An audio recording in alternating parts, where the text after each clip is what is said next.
नमस्कार, कैसे हैं आप लोग। चलिए, हम लोग लगा रहे थे न्यूमेरिकल, लॉ ऑफ मोशन के न्यूमेरिकल लगा रहे थे और पार्ट 2 तक करीब करीब 20 क्वेश्चन हम लोगों ने लगा लिए। अब आगे चलते हैं। ठीक, आज वाले लेक्चर में न्यूमेरिकल ही न्यूमेरिकल लगेगा।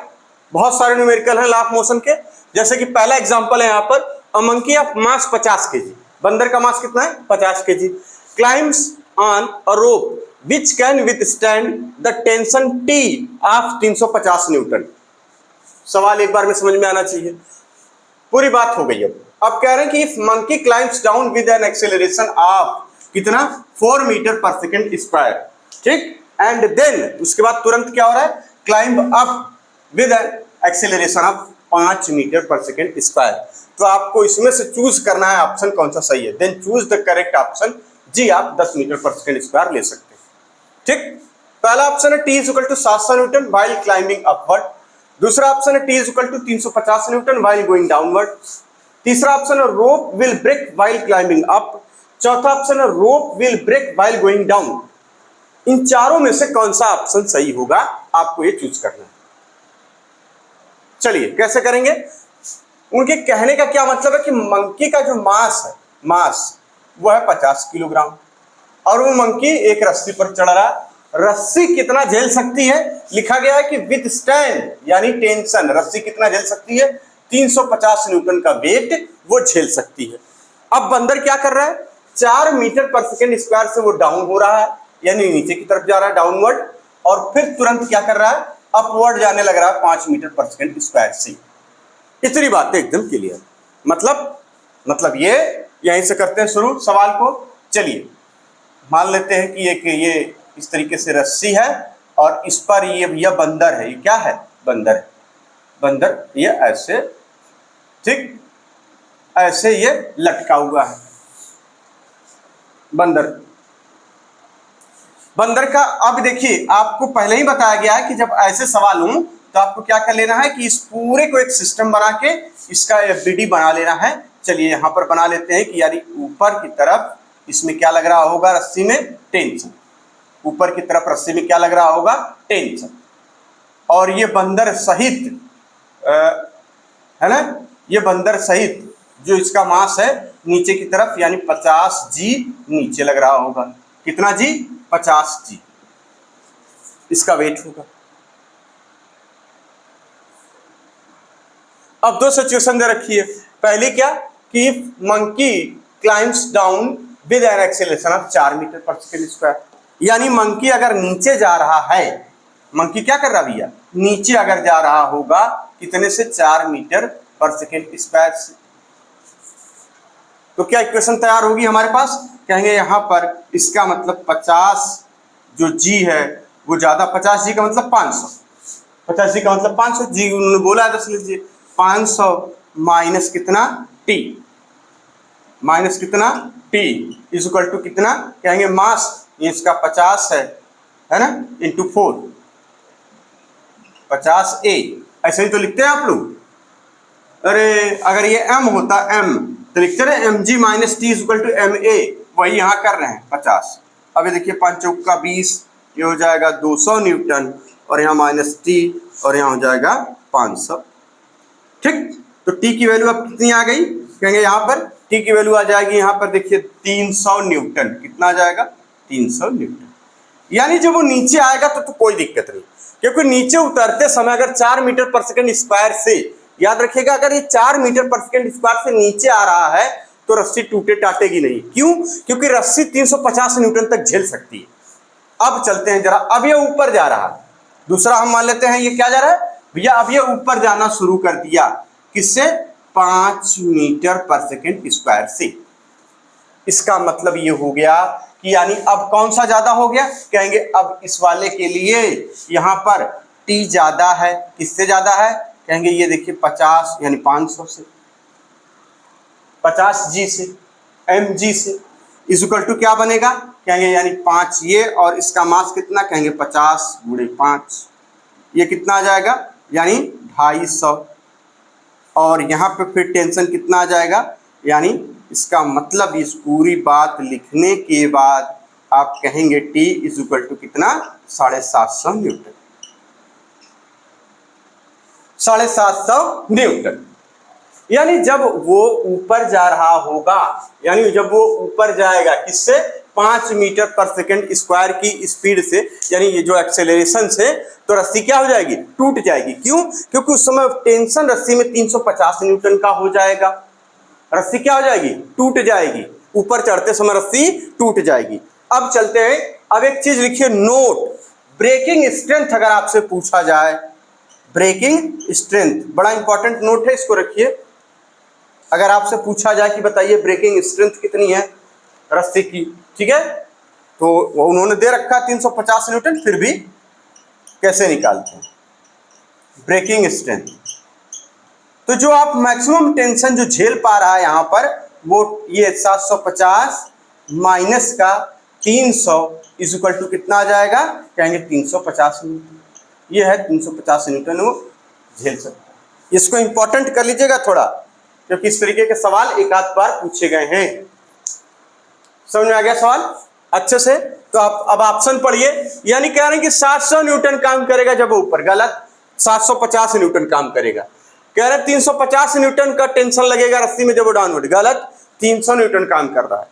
कह रहे हैं rope will break while climbing up, बिल्कुल सही बात है, रस्सी टूट जाएगी। क्यों? क्योंकि 750 न्यूटन का काम कर रहा है यहाँ पे रस्सी ऊपर चढ़ते समय, लेकिन रस्सी केवल और केवल 350 न्यूटन ही झेल पाएगी।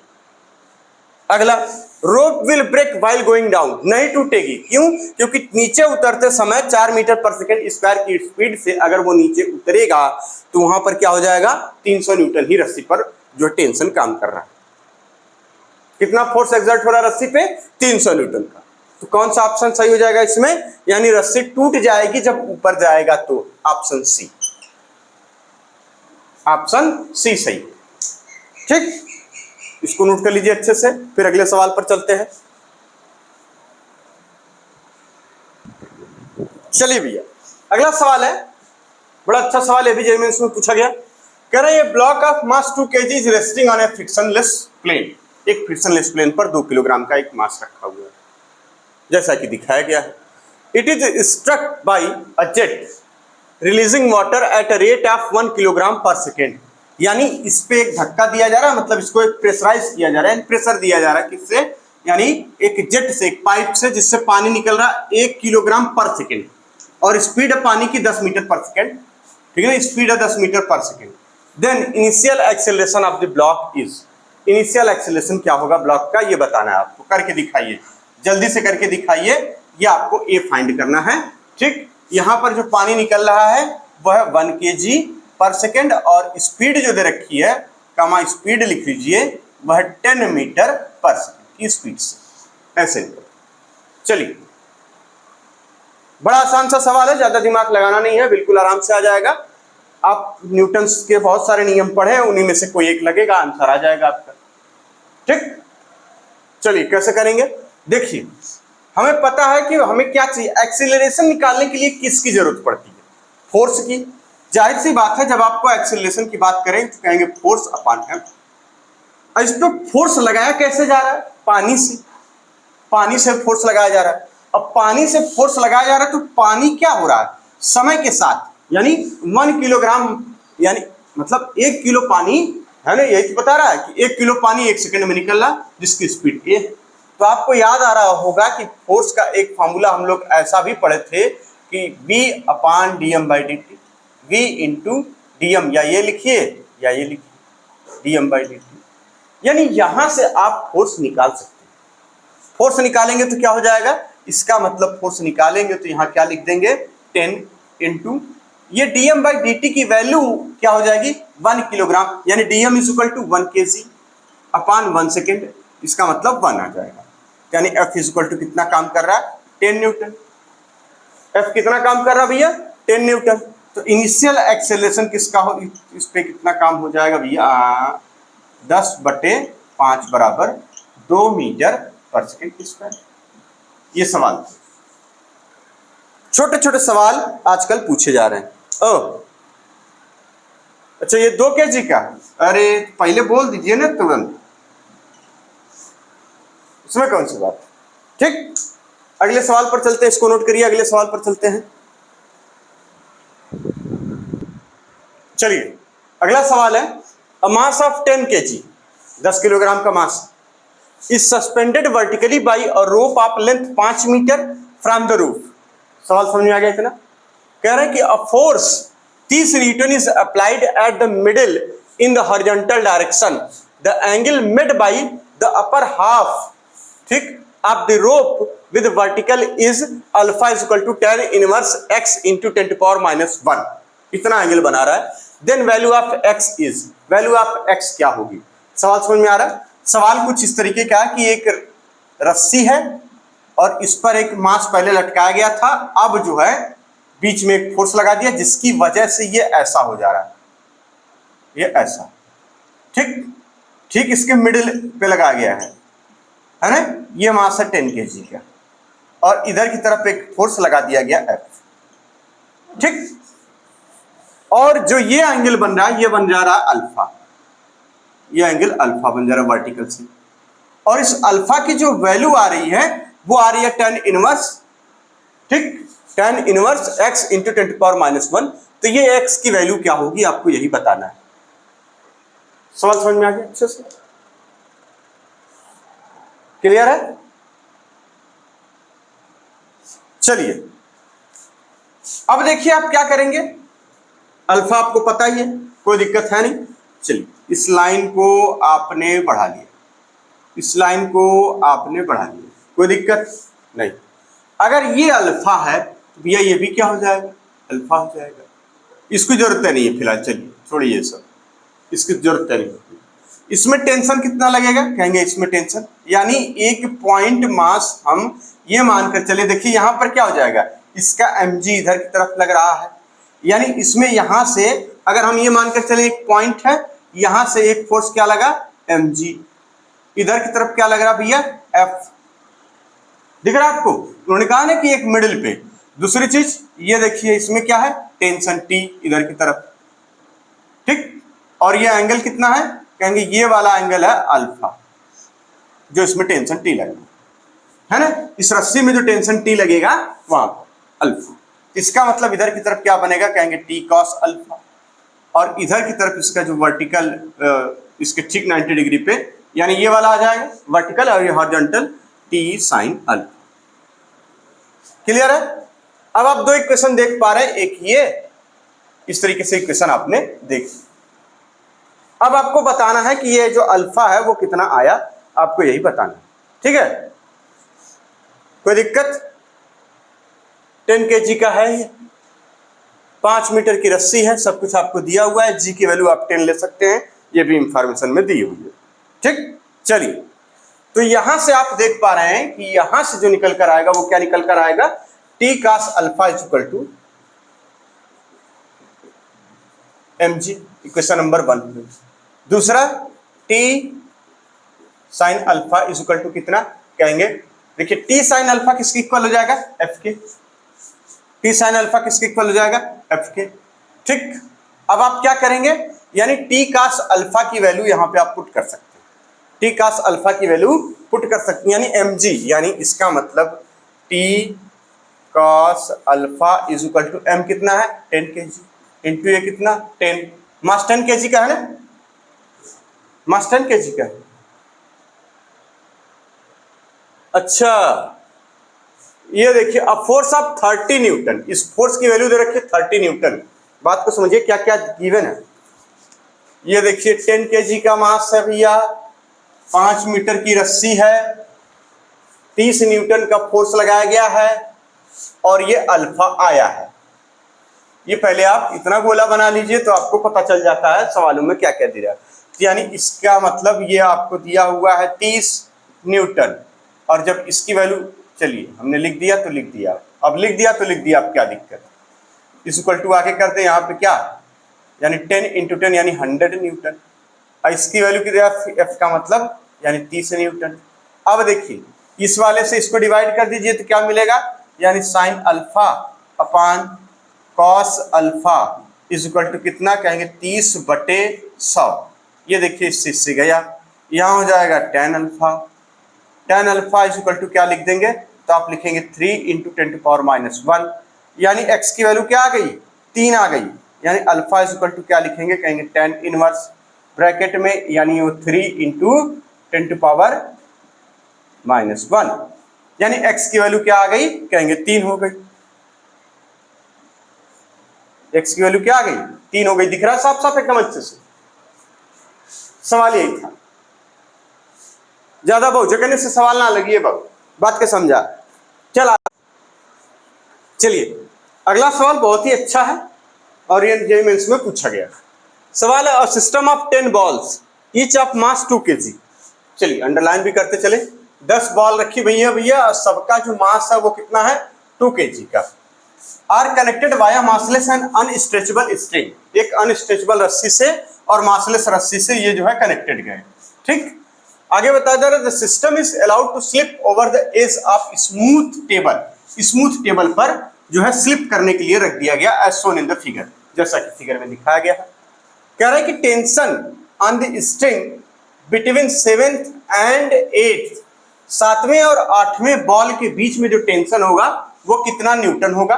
देन कब, जब 6th बॉल यानी 6ठी बॉल जो है रिलीज करे, यानी 6ठी ball just leave the table, 6वीं बॉल जब छोड़ रही होगी उस समय 7वें और 8वें के बीच क्या टेंशन होगा आपको बताना है। सवाल समझ में आ गया।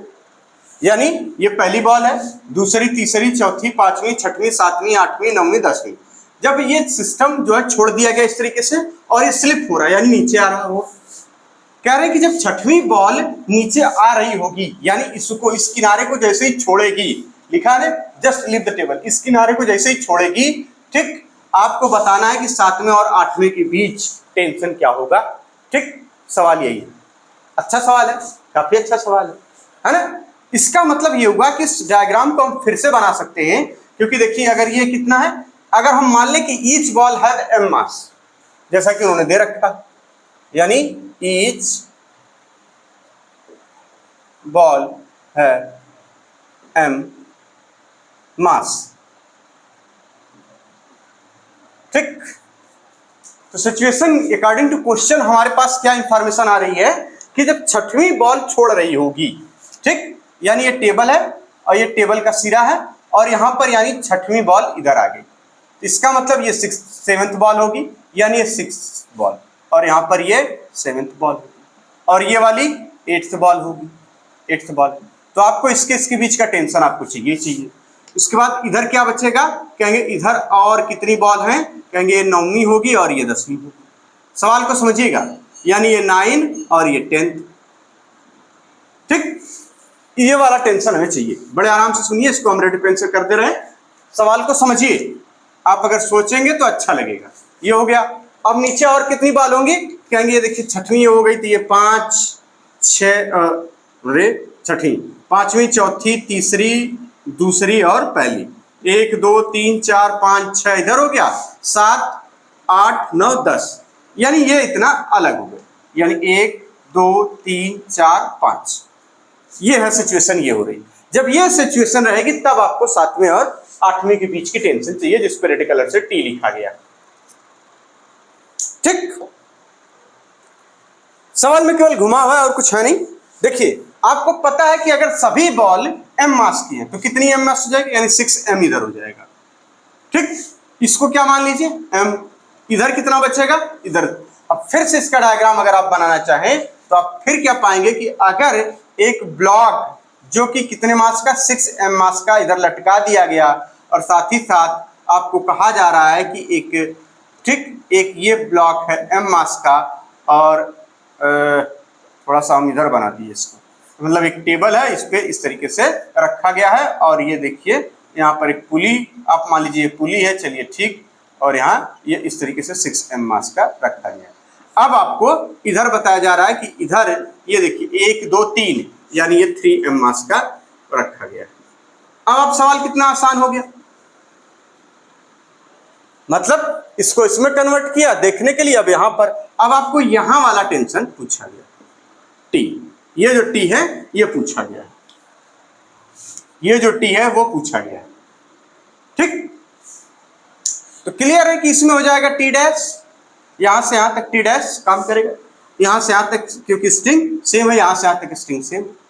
और ये जस्ट लीव, जैसे ही वो छोड़ेगा, यानी छोड़ने का मतलब वो नीचे है, यानी 1 2 3 4 5 6 बॉल नीचे, यानी 6 एम हो जाएगा। ये एम मास है और ये, यानी इसका मतलब यानी यहाँ पर 6 mg नीचे की तरफ काम करेगा। तो टी डैश की वैल्यू क्या आ जाएगी, कहेंगे टी डैश की जो वैल्यू है वो हो जाएगी 6 mg। क्लियर है? अब आपको पता चल गया कि टी डैश आपको मिल चुका है, यानी इसे 6 एक्सेलरेशन आप निकाल सकते हैं पूरे सिस्टम का। टी डैश आप यहां लिख लीजिए, T dash is equal to 6 mg। पूरे सिस्टम का एक्सेलरेशन आप स्टेप 1 करके निकाल लेते थे, तो वो क्या हो जाएगा, यानी स्टेप 1 में एक्सेलरेशन, यानी कौन सा वेट, यानी 6 mg फोर्स ही पूरे को एक्सेलरेट करेगा, यानी ए इज इक्वल टू, ठीक, 6 mg। और तो कोई है ही नहीं, और कोई फोर्स है ही नहीं, यानी इसका मतलब force 6 mg upon total mass, और टोटल मास कितना हो जाएगा, कहेंगे 10 mg। 10 m का m से m कैंसिल हो गया, a की वैल्यू आ जाएगी 2 से इसको काट दीजिए, 2 3 6 2 5 10, a is equal to 3/5 g metre पर सेकेंड स्क्वायर। ये एक्सेलरेशन आ गया। जब आप एक्सेलरेशन निकाल लिए तो आपको क्या करना है, अब इसको कंसीडर करिए, यानी सारा का सारा ये वाला एक्सेलरेट करेगा, तो ये भी इधर की तरफ और ये भी इधर की तरफ, एक्सेलरेशन सेम रहेगा सब में, एक्सेलरेशन सब में सेम रहेगा। बात को समझिए। आपको लग रहा होगा कि ये एक ही पेन से लिख दिया गया तो दिक्कत आए, ऐसा नहीं है, इसको अभी हम सुधार दे रहे हैं। चलिए, इसका एक्सेलरेशन ए नीचे की तरफ, तो इसका भी एक्सेलरेशन ए इधर की तरफ, और इसका भी एक्सेलरेशन ए इधर की तरफ। आपको ये पूछा गया है टेंशन टी, ये वाला, तो टी डैश की जरूरत नहीं, इसको जरूरत है, तो इसका मतलब टी इज इक्वल टू कितना, यानी इसका मतलब 3m इंटू, बात को समझिए, 3m इंटू ए की वैल्यू ये आ गई, टी इज इक्वल टू कितना हो जाएगा 3m, m की वैल्यू उन्होंने रखा 2, a की वैल्यू आपने निकाला 3/5, ठीक। इसका मतलब t की वैल्यू क्या आ जाएगी, 3 त्रिका 9 दूना 18/5 न्यूटन, 18/5 न्यूटन। अरे अच्छा, m की वैल्यू यहां नहीं रखी गई है,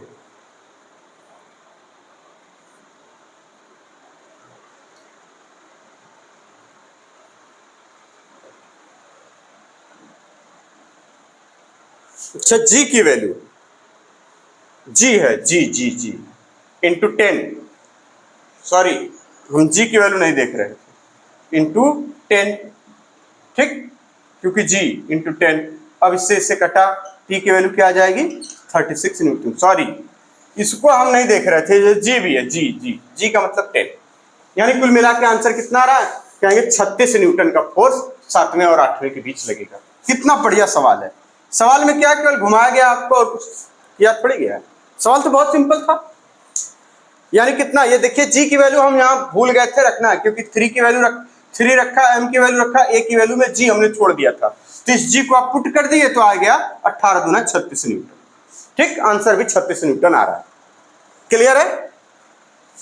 नोट करिए, बड़ा अच्छा सवाल है, ठीक। अब अगले सवाल पर चलते हैं। चलिए सवाल पढ़ते हैं, फिर आगे चलते हैं, सवाल को कैसे सॉल्व किया जाए, बड़े आराम से देखिए। अगला सवाल, ए ब्लॉक ऑफ मास 200 ग्राम, कितने का भैया, 200 ग्राम का, मार्क करते चलिए, 200 ग्राम का है, स्टेप्ड स्टेशनरी रुका हुआ है on a smooth incline film, किस पे, smooth incline film, by applying a force, ठीक ना, a minimum horizontal force F is equal to इतना न्यूटन, यानी F is equal to √x newton, as shown in the figure, जैसा कि figure में दिखाया गया है, ठीक। देन वैल्यू ऑफ x की क्या वैल्यू होगी।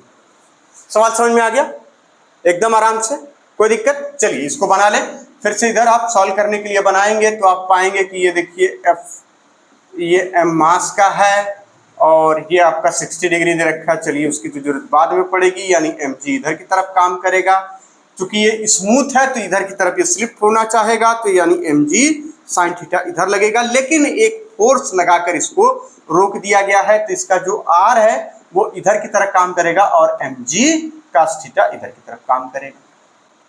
सारे फोर्स आपने दिखा लिए।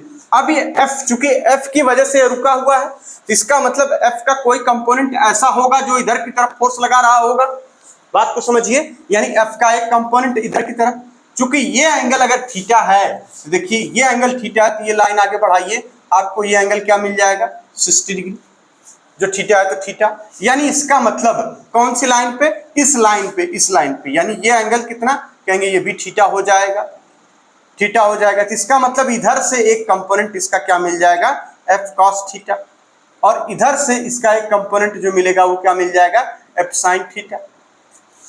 इस फोर्स के दो कंपोनेंट बन गए, ब्लॉक सिर्फ नहीं कर रहा है, ना इधर जा रहा है ना उधर जा रहा है, जहां रुका है वहीं है। इसका मतलब ये वाला और ये वाला सारी चीजें आपको एकदम क्लियर हो गई। Angle theta equal to 60 degree दे रखा है, एंगल दे रखा है 60 डिग्री, एम मास का ब्लॉक, एकदम साफ साफ समझ में आ रहा है। इसका मतलब ये वाला नेट फोर्स 0 है, यानी एफ कॉस थीटा, ठीक, और प्लस यानी ये इधर वाला, इसकी डायरेक्शन इधर की तरफ, ये इसकी डायरेक्शन इधर की तरफ, तो आप क्या कहेंगे, F cos theta is equal to M G sine theta, यही तो, यानी इसका मतलब एफ कॉस थीटा यहां से is equal to M G sine theta. जब ये आपस में बराबर रहेंगे तो ये ब्लॉक रुका रहेगा। इसका मतलब एफ क्या बन जाएगा, कहेंगे m g tan theta, m g tan theta. Mass कितना है, 200 ग्राम का। चलिए एफ की वैल्यू रख दें यहां पर, ये देखिए 200 ग्राम, 200 ग्राम गुणे 10, 200 ग्राम यानी 2000 ग्राम, यानी 2 किलोग्राम बन गया, इंटू टेन थीटा, टेन कितना 60 डिग्री, यानी टेन 60 डिग्री, एक लाइन हमने बढ़ा दी इसमें। एफ इक्वल टू कितना, ये देखिए ये पूरा मिलके क्या हो जाएगा, क्योंकि ये ग्राम में दे रखा है तो आप देख रहे हैं ये 200 ग्राम इंटू 10 कर देंगे, अरे ग्राम को किलोग्राम में बदलना था ना, चलिए हम बदल दे रहे हैं, इसमें आप परेशान ना होइए। इंटू 10 टू पावर -3 इंटू फिर 10 कर लीजिए, ये देखिए 0 से ये 0 कैंसिल, ये से कैंसिल, यानी कितना आ गया, कहेंगे 2 इंटू कितना 1060 √3 हो जाएगा, यहाँ पर √3। अब इस 2 को भी अंदर ले जाइए तो एफ की वैल्यू क्या आ जाएगी, क्योंकि सारा कुछ रूट में ही आया है, इसका मतलब यानी यहाँ अंडर रूट, ये 4 आएगा तभी बाहर आएगा 2, इसका मतलब 4×12 न्यूटन, यानी एक्स की वैल्यू क्या आ जाएगी, 12। सवाल में पूछा गया था एक्स की वैल्यू क्या आ जाएगी, 12। बड़े अच्छे अच्छे सवाल जेईई मेंस वाले पूछते हैं। चलिए अगले सवाल पर चलते हैं, नोट करिए इसको, सवाल समझ में आ गया, नोट करिए इसको। अगला सवाल आप खुद लगाइए, इसको जरा ट्राई करिए, फिर हम आपको बताएंगे। कहा जा रहा है कि एम मास का एक ब्लॉक है, एक रस्सी है मोटी सी, जिसका स्मॉल एम मास है, और इस पे फोर्स P लगाया जा रहा है, मतलब फोर्स है वो P कहा जा रहा है, P को आप एफ भी कह सकते हैं, कोई दिक्कत नहीं है, एफ आर फिश वाला, ठीक। The force exerted by the rope on the block is, ये रस्सी अगर इसको P फोर्स से खींचा जाएगा तो ये जो रोप है यानी ये रस्सी इस बड़े वाले ब्लॉक पर कितना फोर्स लगाएगी, यही पूछा गया। चलिए निकाल कर बताइए, क्लियर है। इसका मतलब अगर फोर्स, इसको आप अगर P आपको ना अच्छा लग रहा है तो इसको F कह लीजिए, और F आपको समझ में आ जाएगा, कोई दिक्कत नहीं। इसका मतलब स्टेप 1 आपको इसी सिचुएशन में क्या करना है, स्टेप 1 यानी हमें क्या करना होगा, एक्सेलरेशन निकालना होगा। एक्सेलरेशन कितना आएगा, तो कहा जाएगा जो एक्सेलरेशन है वो आ जाएगा कितना, नेट फोर्स काम कर रहा भैया कौन, F, और नीचे क्या है m + n, ये आ गया स्टेप 1। स्टेप 2 में आप क्या करते थे, यानी एफबीडी बनाते थे, तो आपको देख रहे हैं कि एक ब्लॉक एम मास का है, ओ सॉरी कैपिटल एम मास का है, और इसका मतलब इनके बीच में कोई फोर्स काम कर रहा है, तो यानी इसको एक रस्सी से अगर हम जोड़ दें, ठीक ना, एक मासलेस रस्सी से, तो आप देखेंगे कि एक छोटा वाला ब्लॉक यानी जिसको रस्सी कहा जा रहा है ये इस तरीके से काम कर रहा है, और फिर इस पे एफ लग रहा है। अब इसका यानी इसके बीच में टेंशन टी, यही पूछा गया, यही तो होगा। अब इसका एफबीडी बना देंगे तो आप कहेंगे इसका एम हो जाएगा, इसमें एक टेंशन टी काम कर रहा है, यही चाहिए, ये वाला आपसे कोई मतलब नहीं। जब से मिनिमम नंबर ऑफ फोर्स जहां काम करेंगे पहले उसको पकड़ेंगे, उसी से हम अपना आंसर निकालेंगे। तो यानी यहाँ पे टी काम कर रहा है, तो इसका मतलब टी इज इक्वल टू क्या हो जाएगा, कहेंगे m इंटू ए, यानी इसका मतलब T is equal to M की वैल्यू क्या आ जाएगी, तो कहेंगे ए की वैल्यू कहेंगे m इंटू ए का मतलब एफ का मतलब p, यानी MP upon capital M plus small m, यह आंसर हो जाएगा। बड़े अच्छे सवाल वो लोग पूछते हैं। चलिए अगला सवाल नोट करिए फटाफट, एकदम सवालों से एकदम भागिए मत। चलिए अगला सवाल, कहा जा रहा है कि spring balance is attached by the ceiling of A lift, एक लिफ्ट है उसकी सीलिंग से एक स्प्रिंग बैलेंस अटैच्ड, ठीक। पूछा जा रहा है कि और बताया जा रहा है कि a man hang on spring balance पे लटकता है, तो रीडिंग आती है यानी बैलेंस रीड करता है 49 न्यूटन। कितना न्यूटन भैया? 49 न्यूटन रीडिंग है। जब वो लिफ्ट कब कब कह रहे हैं कि कामा लगा के कह रहे हैं कि व्हेन लिफ्ट इज स्टेशनरी, जब लिफ्ट चल नहीं रही है, रुकी है, तब अगर वो लटकता है तो स्प्रिंग बैलेंस में जो रीडिंग आती है वो 49 न्यूटन की आती है। कह रहे हैं if the lift move downward with an acceleration of 5 metre पर सेकेंड स्क्वायर, ठीक, एक्सेलरेशन, और कहां? डाउनवर्ड, तो बताइए रीडिंग ऑफ स्प्रिंग बैलेंस कितनी?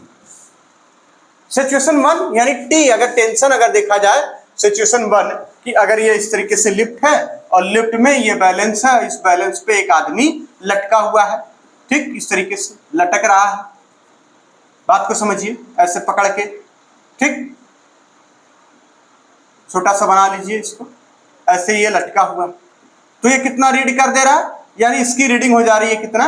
49 न्यूटन, जब ये लिफ्ट रुकी हुई है, ठीक, और ये लिफ्ट का बैलेंस इससे टच है, अटैच, तब वो रीडिंग कितनी है? 49 न्यूटन। यानी इसका मतलब इसमें टेंशन 49 न्यूटन काम कर रहा होगा तभी रीडिंग आई, यानी इसका मतलब सिचुएशन 1 टी, ठीक, इज इक्वल टू 49 न्यूटन, ठीक, जी मत समझिएगा इसको, 49 न्यूटन समझिएगा। Case number 1 T is equal to M G 49 newton, ठीक है। और मान लेते इसका मास m, और इस पे क्या काम करेगा? g काम करेगा, यानी इसका मतलब mg इधर की तरफ काम करेगा। अब वो कह रहे हैं कि पूरी लिफ्ट नीचे जा रही है, यानी लिफ्ट क्या हो रही है? नीचे जा रही है। इसका मतलब यानी ये सिस्टम जो है आदमी और इसका ये लटके हुए सिस्टम का, तो आप देख रहे हैं वो नीचे जा रहा है। नीचे क्यों जाएगा? कहेंगे इसका मतलब t कम है, mg ज्यादा है, t कम है, mg ज्यादा, इसीलिए तो अब टेंशन क्या हो जा रहा है? बदल जा रहा है। जाहिर सी बात है कि अब अगर ये लटकता हुआ आदमी नीचे जाएगा इस तरीके से, तो अब ये टेंशन क्या हो जाएगा? दूसरा डिफरेंट हो जाएगा।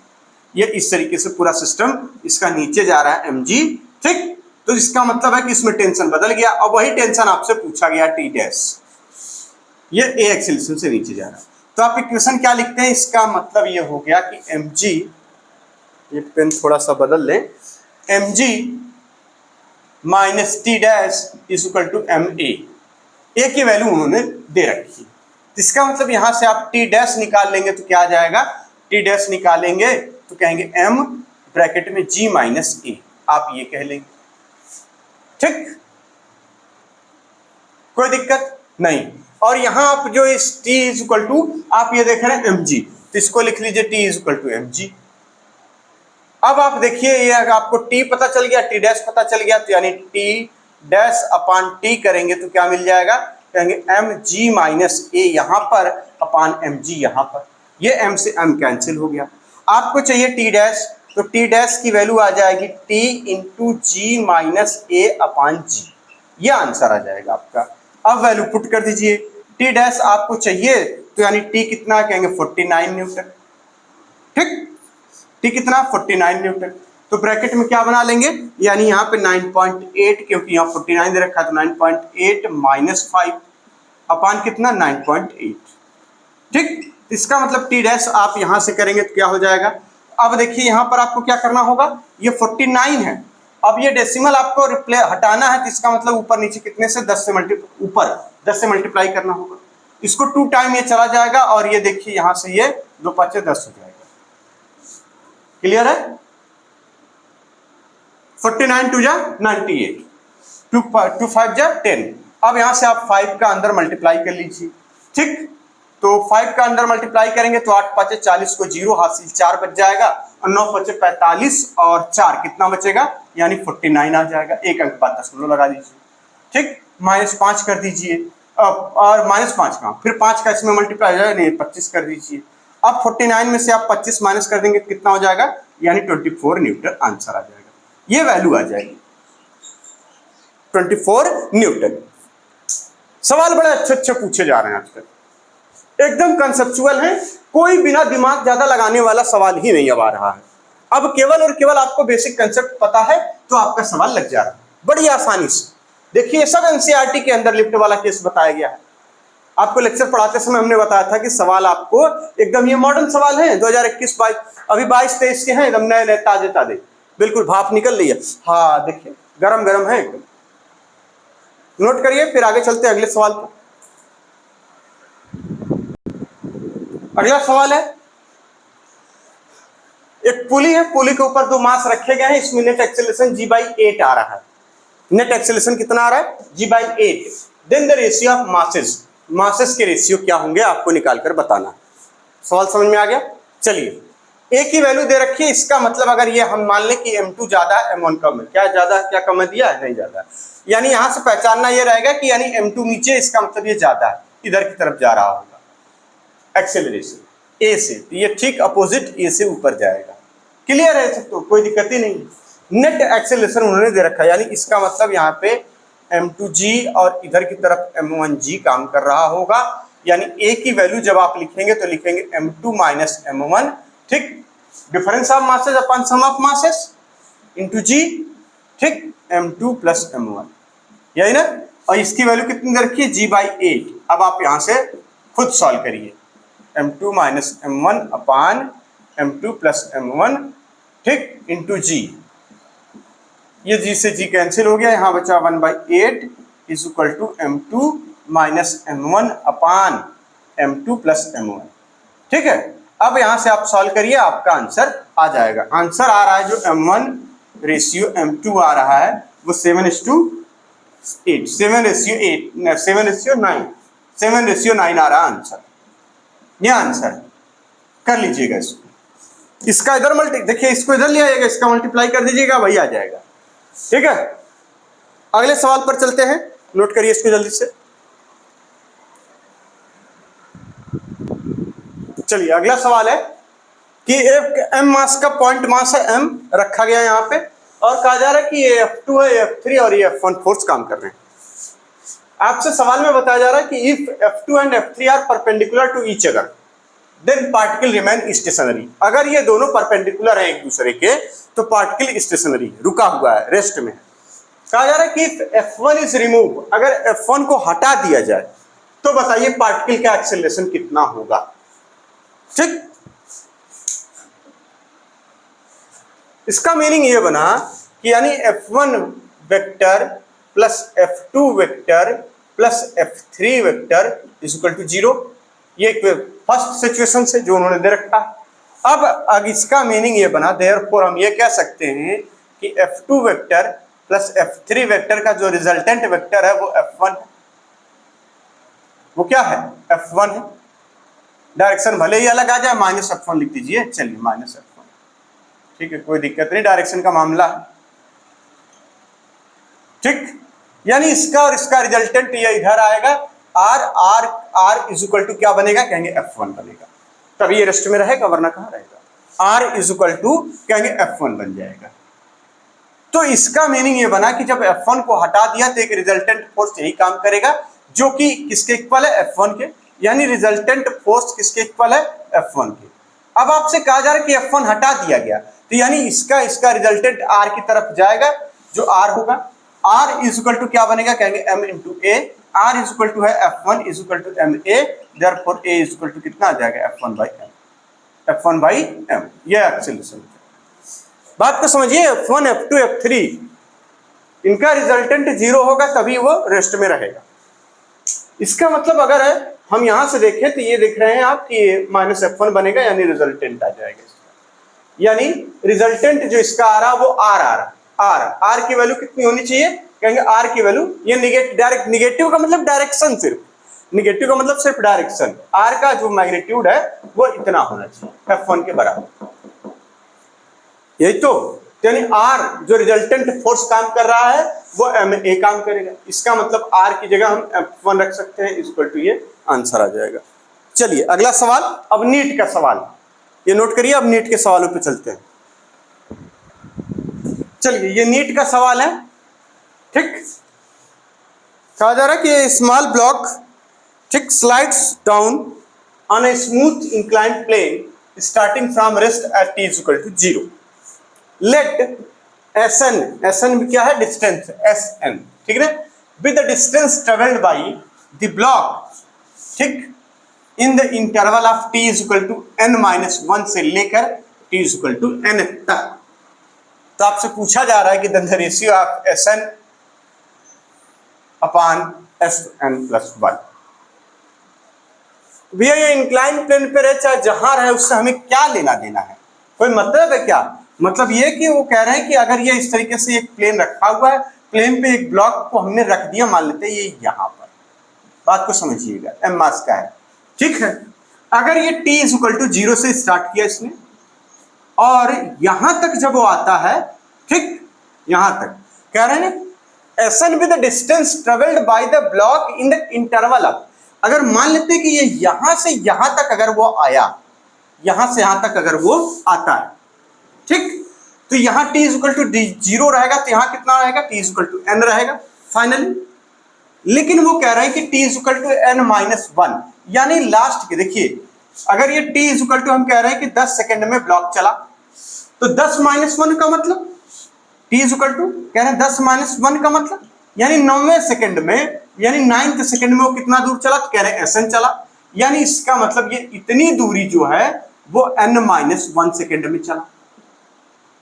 बात को समझिएगा, ये कहां है, t = इतना दूरी, और इस दूरी को कह रहे हैं कि ये Sn है, इस दूरी को कह रहे हैं Sn है। सवाल को समझिएगा, ज्यादा दिमाग कुछ नहीं है, ये सवाल दरअसल केवल इंक्लाइन लगा के खाली आपको कंफ्यूज गया है, इसमें इंक्लाइन का क्या काम है, Sn है।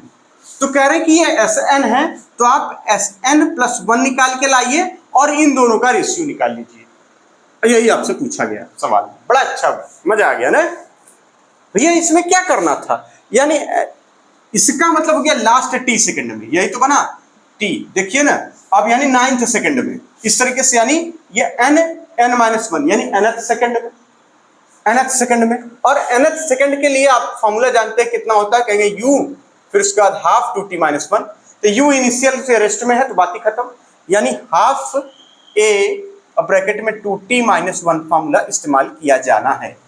ये क्या करना है, इस्तेमाल किया जाना, क्लियर है,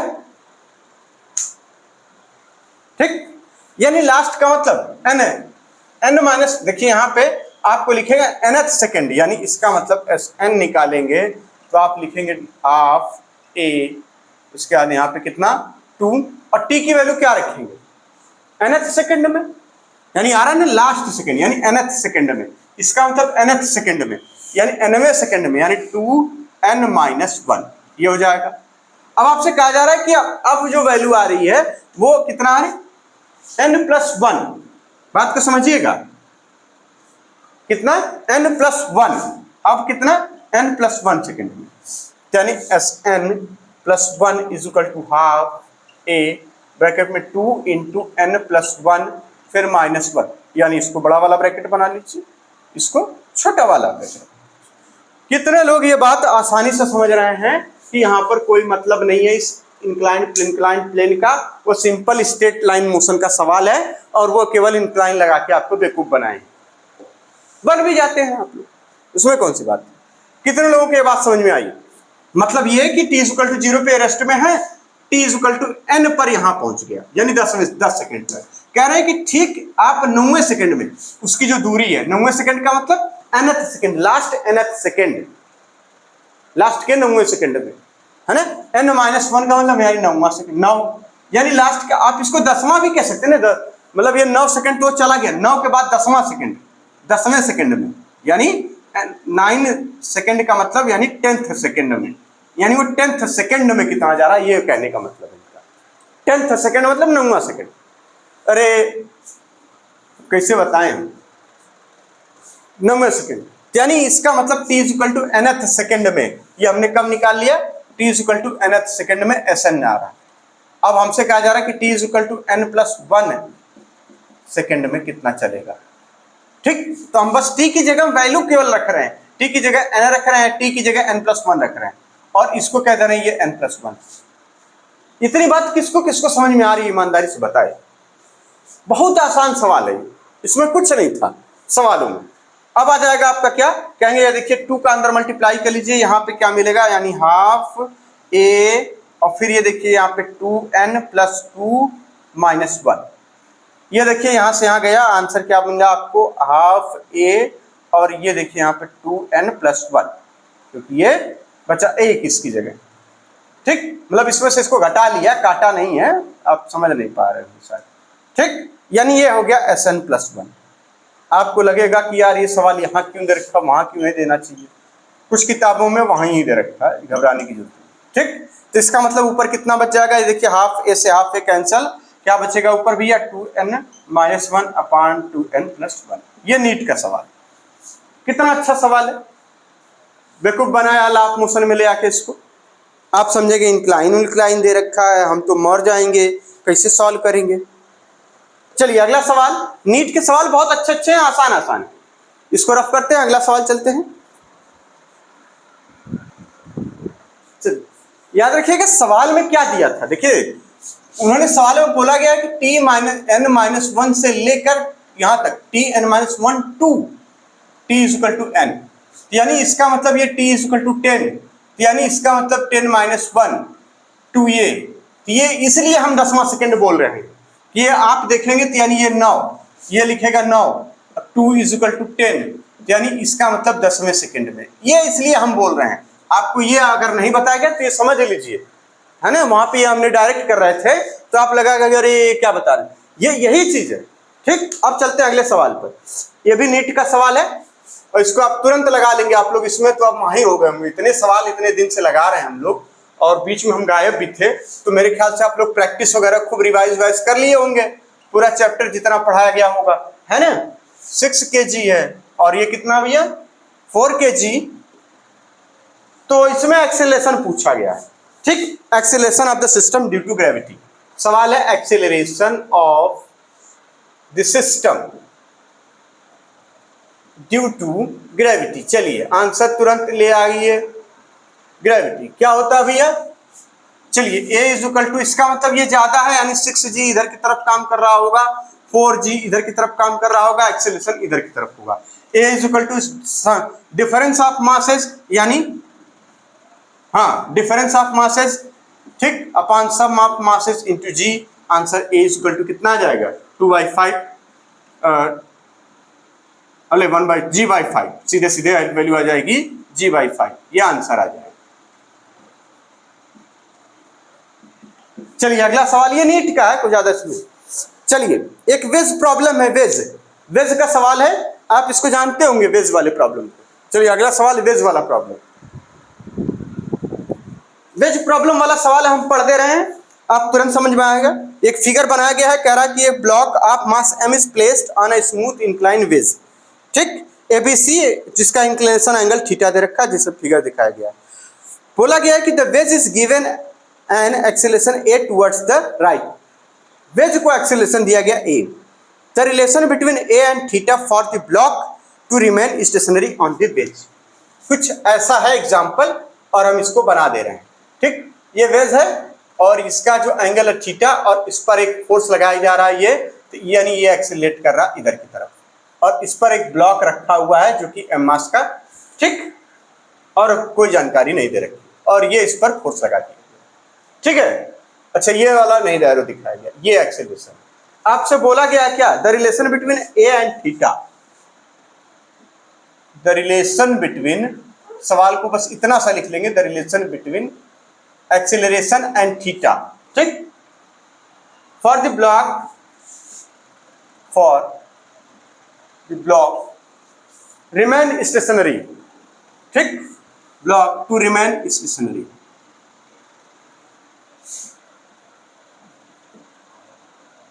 चलिए निकाल कर बताइए, तो उसमें कोई दिक्कत वाली बात तो है नहीं, इस तरीके के सवाल हम लोग लगा रहे हैं, एक स्यूडो फोर्स काम करेगा, आपको पता ही होगा, आप नाम लीजिए या न लीजिए आपको पता होगा, ठीक।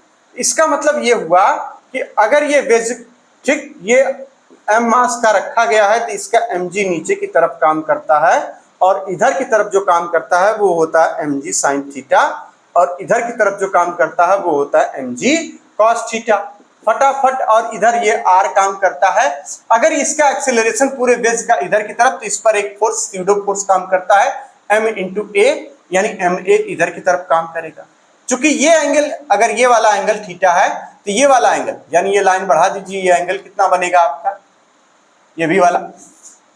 अच्छा हम उल्टा बना दिए क्या, नहीं सही, हाँ उल्टा बना दिए, आप इसी पे दिखाना होगा,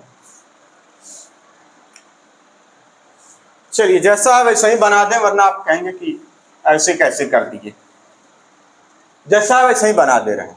ये है ना सिचुएशन की वैल्यू, ये है, ठीक, हमने बना दिया। ये देखिए m है, यानी ये mg इधर की तरफ, तो ये mg साइन थीटा इधर की तरफ, ये वाला ये रट लेना है एकदम, mg cos थीटा, इसमें टाइम नहीं बर्बाद करना है। ये r, ठीक, काम खत्म हो गया। अगर ये थीटा है तो इसका मतलब जो ये वाला, ये जो फोर्स स्यूडो फोर्स लगेगा ma, ये भी कितना एंगल बनाएगा, थीटा। इसका मतलब ये ma का जो एक कंपोनेंट इधर की तरफ आएगा ma साइन थीटा आएगा, और इधर की तरफ जो दूसरा कंपोनेंट होगा वो हो जाएगा ma cos थीटा। अब अगर ये दोनों कंपोनेंट आपस में बराबर हो तो ब्लॉक रेस्ट में रहेगा। ये हम लोग पढ़ चुके हैं, यानी ये वाला कंपोनेंट और ये वाला कंपोनेंट आपस में बराबर हो तो काम बन जाएगा। तो आप लिखेंगे इसका मतलब ma cos थीटा, ठीक, ma cos theta is equal to mg sine theta, m से m गुजर गया, a is equal to g tan theta, यही आएगा आंसर, ठीक। r की वैल्यू अगर आपसे पूछी जाए तो आप r भी निकाल लेंगे, r इज इक्वल टू यहां से तुरंत एक सवाल में r भी पूछा जाएगा, r की वैल्यू क्या आ जाएगी, तो कहेंगे mg cos थीटा प्लस का ma, फिर उसके बाद साइन थीटा, ठीक। यहाँ a की वैल्यू आप पुट करेंगे, इसमें काम हो जाएगा mg cos theta plus m into a की वैल्यू आप g रखेंगे, यानी g tan थीटा की जगह लिखेंगे into sine theta upon cos theta, फिर इंटू ये वाला साइन थीटा उठा के यहाँ पुट कर दिए। आप इसको सॉल्व करेंगे, r की वैल्यू आएगी mg अपॉन, कितना आ रहा है, mg अपॉन, अच्छा, mg अपॉन cos थीटा। इसको सॉल्व करिएगा घर पे, आपको आंसर कैसे करेंगे, देखिए इस cos थीटा का इधर मल्टीप्लाई कर लीजिएगा, हो जाएगा cos स्क्वायर थीटा, यहाँ साइन स्क्वायर थीटा। आपको तुरंत हम करके दिखा दें अगर, तो mg कॉमन ले लीजिए, जो यहाँ पे इसको मल्टीप्लाई करेंगे इसमें, अगर ये इसमें, तो क्या बनेगा यहाँ पे cos square theta plus sine square theta upon cos theta, ये देखिए 1 हो जाएगा और आंसर आ जाएगा mg अपॉन cos थीटा, यही आंसर ही दिया, ठीक।